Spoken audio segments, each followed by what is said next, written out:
magisterium o ang turo ng simbahan ay nagbibigay gabay sa lahat ng aspeto ng buhay panrelihiyon, kabilang na ang pagtitipon o plenaryo ng mga obispo. Ang plenaryo ng mga obispo ay isang mahalagang pagkakataon para sa mga lider ng simbahan upang magkasama, magdasal, at magbigay ng direksyon para sa kanilang mga dioceses.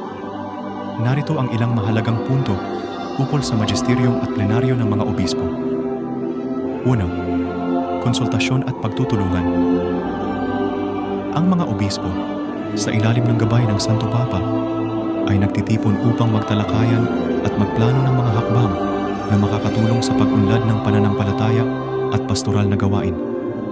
Ang konsultasyon at pagtutulungan ay nagpapakita ng kolektibong pamumuno sa simbahan. 2.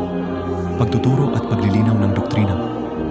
Sa mga pagtitipon, ang mga obispo ay naglalabas ng mga pahayag at dokumento na naglilinaw sa mga doktrina ng simbahan. Ang mga ito ay mahalaga upang magbigay ng gabay at direksyon sa mga mananampalataya.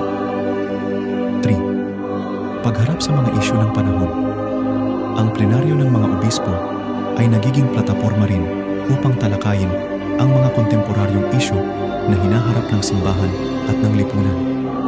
Kasama rito ang mga usaping moral, sosyal at politikal na may kaugnayan sa pananampalataya.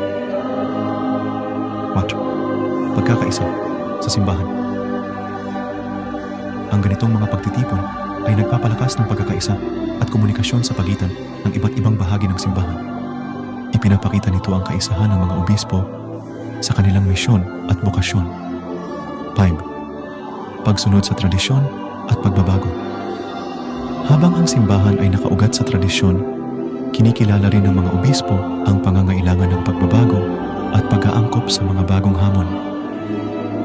Ang magisterium ay tumutulong sa balanseng ito sa pamamagitan ng pag-alalay at patnubay.